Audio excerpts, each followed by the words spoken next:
Welcome to 52 Weeks of Hope. This is where you get to hear how to feel happy, balanced, and worthwhile. How to make that lonely ache vanish and feel empowered, confident, and secure. I'm Lauren Abrams, and I get to help you feel that magic again since going through my own dark night of the soul by chatting with incredible leaders, healers, and elders who give us their message of hope after overcoming challenges of their own. Today, we're talking to the beautiful Buddhist spiritual leader, Spring Washam. Spring's a well-known meditation teacher, author, and visionary leader. She's the author of A Fierce Heart, Finding Strength, Courage, and Wisdom in Any Moment. She grew up in a violent neighborhood raised by a single parent. She was introduced to Buddhism and its message of mindfulness, and her life unfolded. And today, she spreads the message of living in the present as a meditation and dharma teacher at Woodacre Spirit Rock Meditation Center, as well as teaching meditation retreats, workshops, and classes worldwide. She's here discussing today how you can overcome stress, fear, and anxiety, how to practice self-forgiveness, and how to help you discover your life purpose and make your own inner calling come true. She also answers some basic questions that you may have from time to time to help you on your spiritual path. I'm so honored to have her here with us today. Welcome to 52 Weeks of Hope, Spring Washam. Thank you. Happy to be here. Yeah. First, can you, I do kind of want to get into like how you escaped your upbringing and you just happened into like this meditation retreat and how your calling found you, which is what I believe happens to so many of us. Can you describe what you do as a dharmic teacher? Yeah. Okay. So first I can describe more of what I do now as a Dharma teacher, Yeah. and I'll gotta go back a little bit in time. Yeah. I mean, a lot of what we do now pre-COVID, obviously, and I still do a lot of it, was we lead retreats primarily at Spirit Rock Meditation Center, where I'm on the Teachers Council, and we teach meditation, mindfulness, MBSR, mindfulness-based stress reduction, and Vipassana, which are all the same words of saying insight meditation. And so I, for many years, led retreats for anywhere between 5 to 10 days. And they're really beautiful in silence, held on the land. And then also I started a center with a group of other teachers in downtown Oakland, where we were teaching all kinds of insight meditation, compassion, mindfulness classes for many years. So I had a hub between downtown Oakland and then out in the beautiful hills outside San Francisco at a residential center. And so what we did was we really taught a lot of Buddhist-based philosophy, psychology, the teachings of wisdom and compassion, emotional intelligence, how to just be with what's happening and deal with our crazy, stressed out minds and work with our emotions skillfully and open the heart and learn how to be in the body. So all the things that are very popular right now have been happening there on that land for over 20 years, more really. And so, yeah, that's kind of what I do. And I write about it and I teach about it and I practice it. More importantly, as a Dharma teacher, always practicing. And it's been an interesting journey. So that's kind of like my role. And I'm also do other things in there, a little shamanism, the writing books, it's kind of like a big plate, but that's generally what we try to do, is just help people learn how to be present with an open heart and wisdom.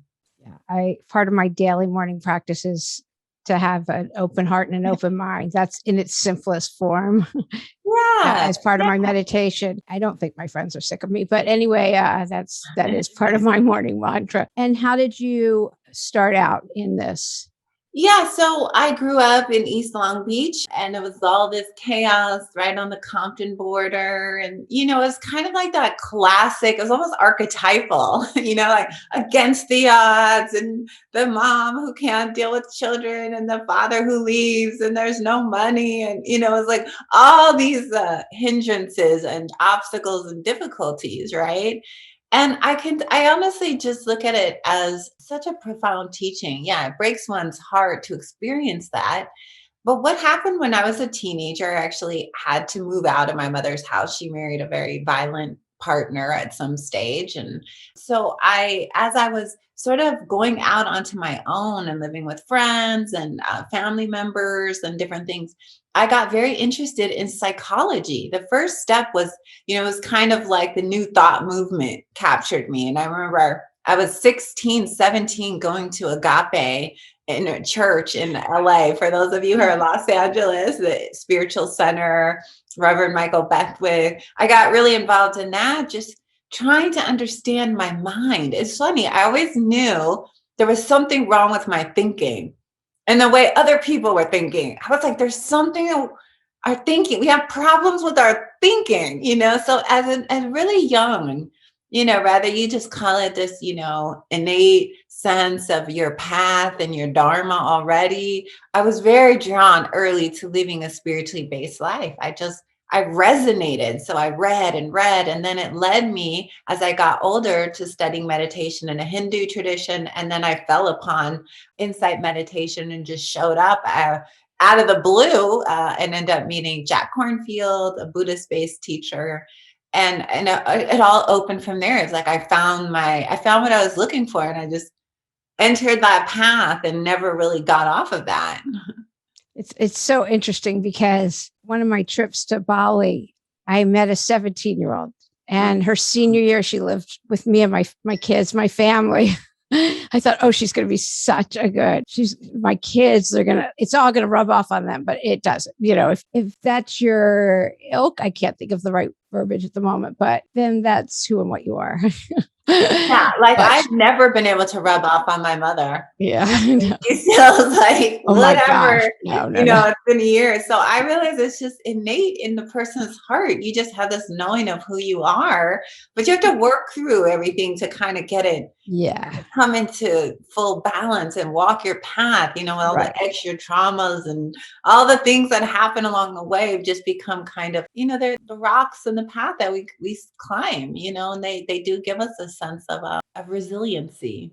Yeah. You get there when you get there. You get there when you get there. Yeah, absolutely. I ask the questions because a lot of people have never heard these terms, but they want to know, and they're seeking, and they have there's so much sense of dis-ease, just uncomfortability, and knowing there's more, but not knowing what it is or how to get there and what to do right now. So what would you tell somebody going through that? Yeah, I think, the last couple of years, everybody's had their dark night of the soul moment. If you hadn't, it may be coming. I don't think anyone's getting out of this without just a little bit of the death rebirth, because it's just that time. It's in our astrology, it's in the culture, it's in the, and I think that if someone's entering into that period where nothing's working out and there's deep dissatisfaction and anxiety and stress and unhappiness, that I really consider those moments doorways.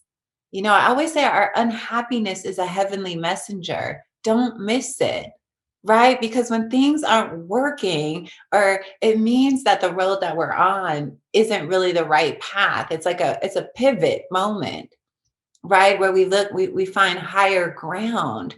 So the dis-ease, the uncomfortability, a lot of people in those moments, they seek a spiritual practice. Often out of a complete hell realm, we we go, okay, I'm gonna do. It's like a 12-step rock bottom is the awaken moment. It's like, okay, I can't get any worse than this. I gotta get a different way of looking at this. I gotta take a different approach here. So I think that that's really it. That the dis-ease is really, it's a cosmic dis-ease, dissatisfaction. It's like that's the heart of the Buddha's message, like this deep dissatisfaction, because we know there's more. And so we just start to slowly walk the path. We start to work with our emotions, right? We start to become more conscious. So don't be afraid. I always tell my students in Oakland, I used to say this all the time, don't shut down the breakdown. Something's trying to unravel. We gotta, when they say when you're falling, dive, Yeah. we got to learn how to dive into it. Now that is where the practices come in. How do we do that without, crashing and burning? That's where all the mindfulness and having a daily practice and reflecting gives us the strength and the tools to dive without hitting, the concrete. I always tell people, okay, I was taught that feelings peak for 5 minutes. So I think for me, it's like, I want to get through it. So I can do that. 5 minutes I can do. So I want to lean in and get to the other side. So yeah, that Exactly. helps me if it's delineated. I don't know. Well, it gives you a capacity to open just for those 5 minutes. Once you do Right. it for 5 minutes, you could do it for 10, Right. right? You're like, Yep. okay, well, I survived. It's that initial shock of like, I have to feel this. Yeah. And then if you say just 5 minutes, like, okay, okay. And Yeah. it tricks your mind into becoming more comfortable feeling difficult things. Yeah. And there's no choice. The only There's way no through choice. is through. I think that's a really wise point is that we don't really have a choice when we wake up in the morning. If there's a anger rises or we just have to work with it skillfully. Sometimes these energies just bubble up. Nobody plans on having a dark night of the soul. They're planning the opposite, the best year of my life.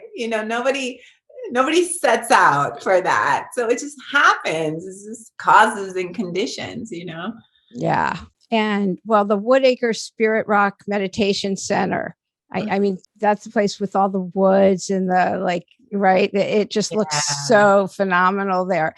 How did you find that, or is that it found you again, or? Well, it was about over 23, 24 years ago. It was in the process of being built. I went to a retreat led by the Spirit Rock Meditation community. And at that time, the land was still being built out. They were still building. They're almost finished with the temple and, the meditation center, that the room that can fit like 150 people, 200 people. And so when I first met the founder, Jack Cornfield, I was like, okay, great. So I moved close by. I was living in Los Angeles. I was like, okay. And I started studying there. That became a place where I had like a school, and then I would do retreats, and I started doing trainings there. And the land, and people who want to look up spiritrock.org, it's just one of these beautiful pieces of property, like 500 acres in mountains, and it's a place where you go and you do mostly silent residential retreat where you learn the art of practice, sitting and walking. So it's just a beautiful place to check out for those who are interested in doing a residential meditation retreat where it's a little more focused internal. And people that haven't done silent retreats, the thought of uninterrupted silence, what do you tell them? Well, I always laugh about that part because that's the thing that a lot of people feel afraid of. So even though you take a vow of silence, there's dharma teachings happening and instructions, and then the mind is always so talkative. It's like it's never quiet in one's mind. There's always a narrator going on 24/7. And actually, the thing about it is that a lot of people felt they were terrified, and then that became the place, the practice where they found the most joy, because they didn't have to perform. They didn't have to be anyone. They could let go of sort of this outer role and then just be. They didn't have to take care of anyone. They could just be in their experience, right? And they found that the silence, although initially a shock, was this and tremendous joy. And some were sad when they had to go back to talking. Others were ready. It's just where you are. So, of course, we get afraid of doing anything we've never done, especially if it's psychological or spiritual. We project, well, what could go wrong? But mostly people had a lovely experience. It was something unique to do that. Yeah, I was just flashing on a rabbi was telling me his first time at first whenever he was going in the bathroom and he wanted to say, oh, no, you first, and not being able to say that. Yeah. Or, washing hands at a communal place, or, there were certain times when it took a while to get used to just things like that. Yeah. And then it got easier. Dancing. Yeah. Yeah. You start dancing with each other and you're bowing, you're smiling, you're Absolutely. just not, You tell, I don't remember if I was reading it in your book or maybe it was one of your teachings about being in India. This is when you were much younger. And seeing people just doing in prayer for very long periods of time with all your friends. Do you know what I'm talking about? Yeah. Okay. In Bulgaria. Yeah. And do you want to talk about that and just the feelings that came over you? And then you were really, and then your friends just start going, spring. Oh yeah. I remember. Okay. Like a fierce heart. Yeah. I tell this story about going to India on pilgrimage, and we went to Bodh Gaya, where Yeah. it's kind of like the Buddha stupa and the Bodhi tree, and it's like this Yes. big park. And I decided to offer 1,000 prostrations. Yeah, which are kind of like Yeah, sun this is it. salutations Yeah, for all yeah. the yogis out there, but they're a little harder in a way. Well, no, they're like a sun salutation, but you're going all the way down and you press your head and it came over me because out at this place in Bodh Gaya, there's all these Tibetan practitioners, really Buddhists from all over the world, the Zen nuns, and then you have all these Tibetan practitioners, and I think of it like a spiritual, I don't know, it was like a spiritual fair or something. But people were there every day. And Tibetans love to do prostrations in front of the Bodhi tree, and they take refuge and they do it. So I was seeing hundreds of people, and I would see women in their 80s, these Tibetan women, and they would have their beads and their malas and they'd be praying. And it was so beautiful that I thought, well, they say it's a great purification. Here I am at the Bodhi temple making prayers to become enlightened, and heal all beings and be a great bodhisattva. So I did go out there, and it's harder than it looks. I thought, oh, this is so easy, but after a couple hours, I was like, oh my gosh. So over the course of a couple of days, and it was fun as my friends were circumambulating the park. There's kind of like a walkway around, and there's a park in the middle with a tree in it. So it's a really big area. And so every time they were walking by, they would see me prostrating and they would say, "Go Springers." And they were funny. It was just funny because I was having these very profound moments, and then I would hear them being like, "Go girl," Yeah. It would just break me out like, okay, Yeah. I'm having my sacred moment here. Yeah. Kind of like there's the buzzkill, the spiritual kill or something, like. But then it was so funny later, it becomes all part of it to not take yourself too seriously, Right. Exactly. like, Yeah. okay, yeah, you're frustrating and here they are and it's all connected. I kind of like that ghost springers. And it's a good reminder. You're not alone. You got friends, Exactly. community. Yeah. Yeah. And they would say when I'd be really hot and tired. So So great. Do you have a morning routine? Do you have a practice that you do every morning?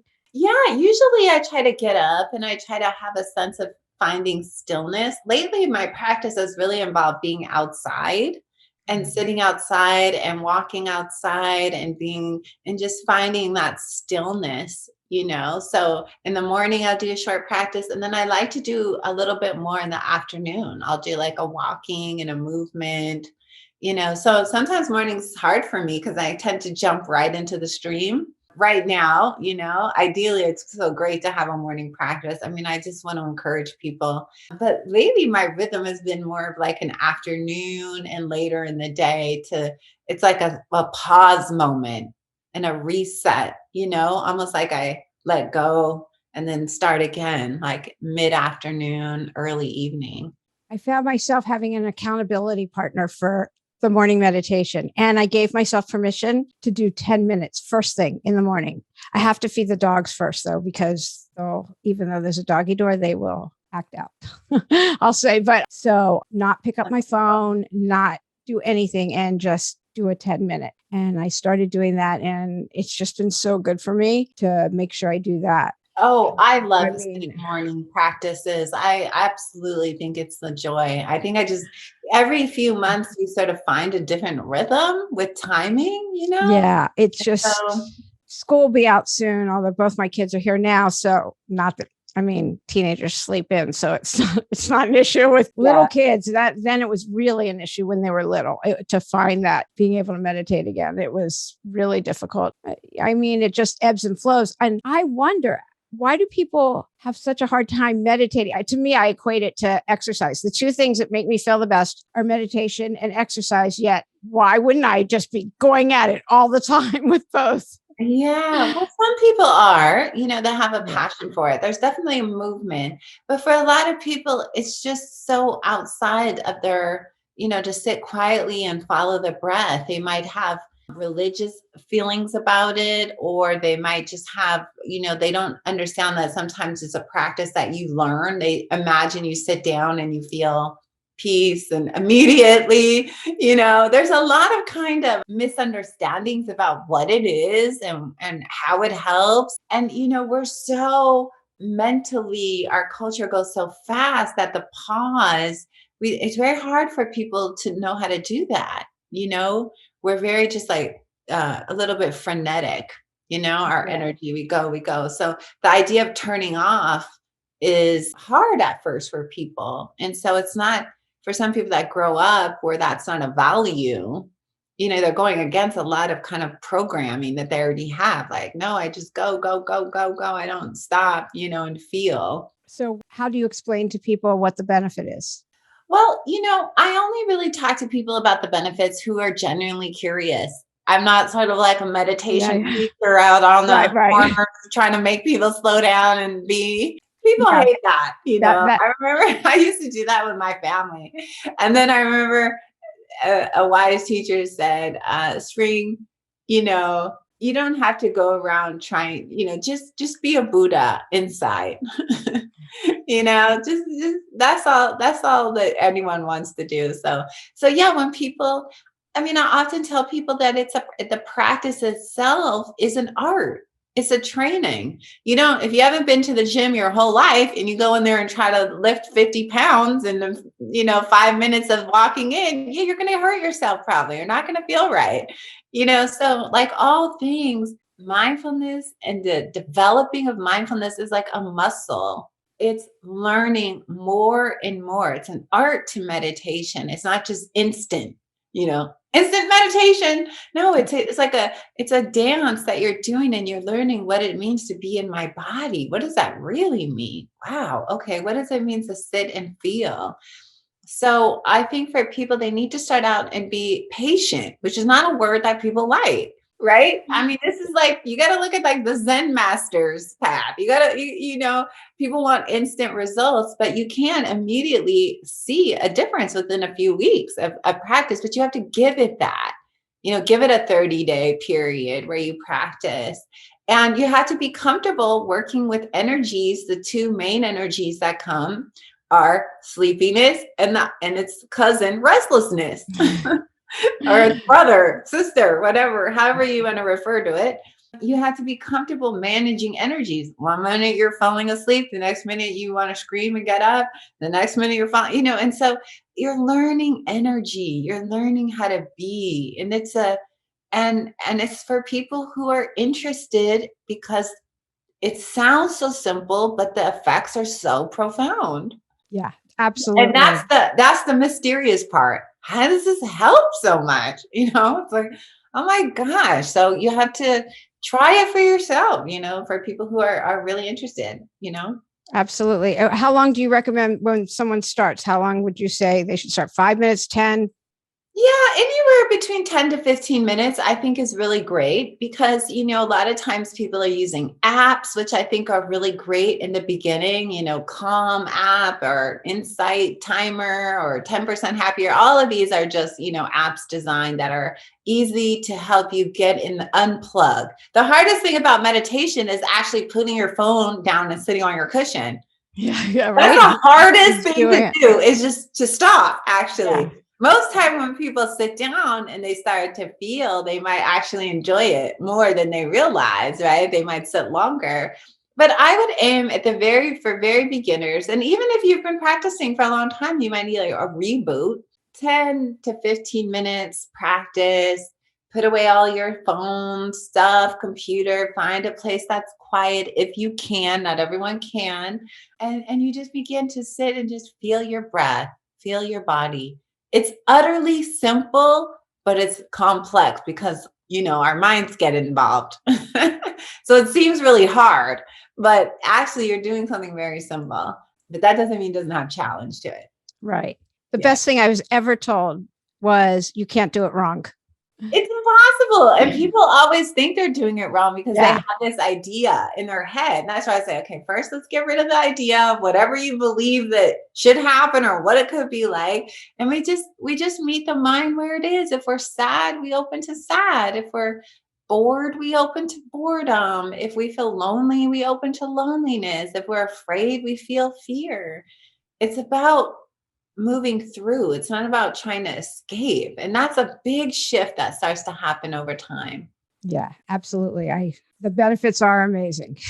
That's all Yeah. I can I And mean, it's hard to do, it's mental health. It's a difference between the quality of our mind, our mental space gets better. And everyone lives here, pretty much. We have our physical house, but we live here. And it's like, well, is there graffiti and old beer cans and cigarette butts everywhere in there? Or are we like, is our mental space like, meditation? Another teacher, I just recently posted this online. Meditation is like going to the beauty parlor for the inside, yeah, that's good. Yeah. because that's the only way I can really describe it. But, we can point, but everyone has to, if you're interested, experiment.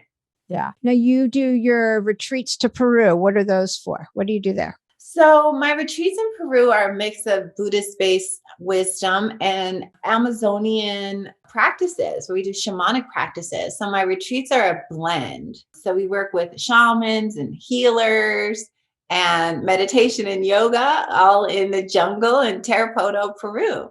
That sounds amazing. Yeah, I've they're done pretty Yeah, powerful. that's pretty incredible. I've done some in Bali, Mm.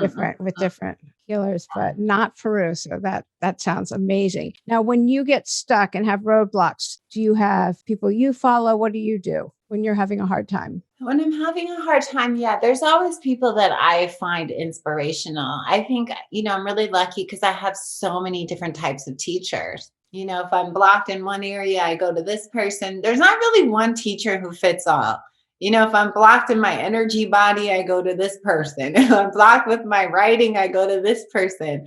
If I'm blocked with my teaching, I go to this person. If my meditation is just falling apart, I go to my main meditation teacher. So I'm lucky because I have a whole community that I can kind of reference and be like, okay, well, this, it's kind of like, and that's ideal, is to have a support system. You wouldn't really ask your therapist about your yoga practice. You'd probably go to your yoga teacher, and your therapist, you might work with them in a specific area. So I feel like I have all these great people that I can pull on, and I'm always utilizing them. I don't think I ever get, I'm always a student too. I'm with everyone in the journey Yeah. here. I never feel like I've reached a level where I can say, okay, I'm done. And now I'm going to sit here.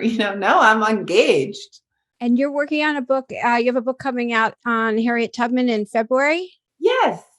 How did that come about? That seems Yeah, that seems a little random outside of right. Yeah, it Buddhist does seem random. practices. Yeah, I don't know. It just seems random's the Yeah, perfect word. I think, yeah. Well, I all I can say is that in May of last year, I started having all these dreams about Harriet Tubman. And this has been sort of like the whole Black Lives Matter movement and all the shootings. And it was just such an intense time for all of us. Yeah, you Across think? the world. Yeah. Ah! And I started having all these dreams and visions about Harriet Tubman. And then it seemed so appropriate to write a book about her, the Dharma of Harriet Tubman. I started doing a class online, and the class had like hundreds of people were coming from all over the world. And there was That's this very passion. cool. Yeah, it That kind of was I like, mean, that they were coming from all over the world. yeah, they were coming from all over the world. I would have people in England and France and Ireland and all kinds of people in California and throughout the country. And it was just so amazing. And so it was really fueled by Harriet Tubman during that time. And to think about, what does it mean to conduct, And I got passionate around the history and all these things that were meaningful that I think, we write the things that we need to know. Absolutely. We write it I to love give that. to ourselves. And so I Yeah. needed to understand Harriet's journey. Oh, I love that. Yeah. I'm writing this started as a book, and it was my quest. This was all about my quest. And it was so rich that I was like, I have to share this. So I did a exactly. and it's turned into a podcast, which I just love. And if I can help people along the way, that's the point.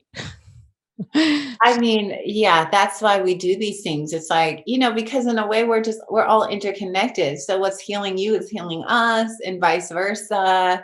Yeah. And I love when our passion becomes, the purpose, and then other people are affected in a positive way.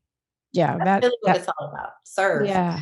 Have you seen your relationships change after COVID? I have. I think COVID has done a lot of things. The people that I was close to, I'm closer. The people I dearly loved, the bonds grew. The people that I maybe had a more distant relationship with, it seems like that also grew. Like, there was like the separation between, it was like a line in the sand or something, and then the appreciation for seeing the gifts and just appreciating my wise community on a whole nother level. I mean, just gratitude for the beauty of my friendships and my spiritual community. I mean, in the Buddhist tradition, one of the jewels is a word that's called Sangha, which translates as beloved community. And you take refuge in your spiritual friendships. Actually, your friendships can pull you through a lot of dark times. It's medicine in a way. Yeah. Right? Friendships, intimacy, closeness. I think a lot of people suffer right now because this wall that COVID has put up between us and others, not touching, not communicating, you know what I mean? I think a lot of people suffer in the isolation. Oh, definitely. We need community. How do you spell Sangha?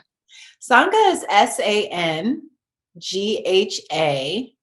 And that word is a Pali word, and it translates as beloved community. In the Buddhist tradition, we take refuge in Buddha, which is our awakened nature, the dharma, which is the path, the teachings, mindfulness, meditation. And then the third jewel is Sangha. And so for me, I've really taken refuge in that third jewel, as everyone has their little bubble, and just how we can really support each other, and I just, so my relationships got much more depth to them.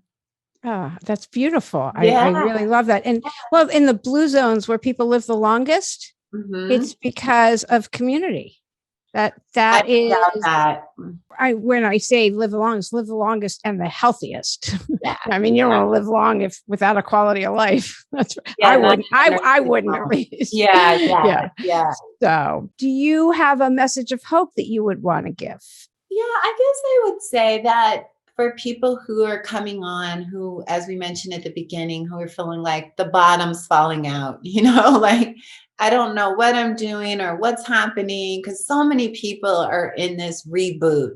Maybe they lost their job and they don't even want to go back to what they were doing, right? There's such I think, a shift for so many people coming through this deep questioning. So I would really encourage people to the word hope, which I love, your 52 weeks of hope, is really about faith.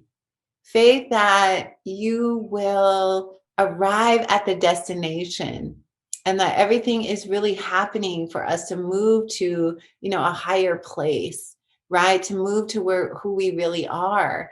And I like to use the word faith, but I know that means a lot of different things to a lot of people. But it means a faith that there's an intelligence that's moving us forward, no matter how bleak it looks now, no matter how many obstacles, money, no relationship, wherever we are. It's just to have faith and to trust that there is a higher intelligence that is orchestrating our life. And that, that's one thing I definitely learned from Harriet Tubman. Man, she had some serious faith all the time. I was like, I got a real transformation of that, actually. Like, no matter what the obstacle is, you can keep trusting and keep in deep prayer and praying to whoever, Panchamama, God, Jesus, Buddha, Krishna, Wonkin Tonkin, divine creator, the universe, whatever energy that you call, to keep to trust in the deep process of faith and prayer. We pray to the wisdom of what is guiding our lives to keep guiding me. And I think there's something really powerful about prayers right now. I feel like they're being heard for people. And so for those who are just where the bottom's falling out, and I know that feeling, faith that it will change, faith and praying, calling on your ancestors, calling on all the great beings and the divine mother, and to hold that as a way to help you move forward. There's a lot of power in that. So I would offer that. That just comes now. That's what I do. Yeah, that was amazing. And how about somebody that's just struggling to get out of bed? I don't mean clinical depression, but that malaise where I don't feel like getting out of bed today. Do you have something you'd say to that person? Yeah. And I know a lot of people have that feeling because it feels like nothing is different. Every day we wake up, it's COVID. We go to bed, it's COVID. It feels like there's this huge stuckness, or there's a boulder on the track. And there is, literally, there really is. So it makes people not want to get up because it's the same day for some people. It's the same. I did this yesterday. I've done this 365 days or 400 days now. I don't want to keep doing this day over and over. Again, it's, that sometimes you have to fight, when you're in that state, right? To find gratitude. What do I have? Gratitude's a game changer. Absolutely. It's a game changer. We go from what we hate to what actually is great. And to do a gratitude practice, then if you can't get out of bed, then grab a pen and paper and write 5 things in your moment that you are grateful for, even if it's just, your Honey Nut Cheerios in the kitchen or whatever you have, or your bed that you can lie on that's, there, or, you just start with gratitude. Yeah, I'm right there with you. I've been doing gratitude lists that I exchange for over a decade daily. Oh my God. Gratitude, it really shifts you from suffering to that's all going to work out. Look, I have so much. Yep, absolutely. It's a light bulb on, and we start looking at, again, our mental world here switches, into a different mindset, and we attract goodness when we're grateful. We attract more of what we want, actually. Oh, definitely. It changes the frequency. Complete frequency change. Reboot. Immediate. Yeah, totally. I love that. Well, thank you so much. I've been looking forward to talking to you, and it was beyond my, what I was hoping. So thank you so much for being a guest today on 52 Weeks of Hope. Oh, thank you so much, Lauren. This was really fun. Yeah. I hope you enjoyed this week's episode and take with you Spring's messages of connection, expansiveness, and love. Such wonderful messages to take into the week ahead. Be sure to tune in next week when former crisis and hostage negotiator, relationship, and success builder Jeremy Nix joins us. As a wellness and success coach, Jeremy explains how you can pivot and have success no matter what your current circumstances. He also tells why it's important to put the spotlight on others and make them the hero. He talks about what makes a good relationship and how to have one. It's so interesting because he builds upon his hostage negotiation techniques in his success builder career. And it just was so much fun to talk to him. So you want to tune in next week for that. Be sure to tune in tomorrow morning in the Hope Club on Clubhouse and get your day started right. And let's all chat and get to know each other in Clubhouse. We're also on Facebook, the Facebook group page. You can go to the website at 52weeksofhope.com for all of our information on there, 52weeksofhope.com. I also want to thank a few people for all the fabulous reviews that we've been getting. Lisa Weiner, thank you so much. Texas, Get Her Done, Bone Doctor, and Ali Levy.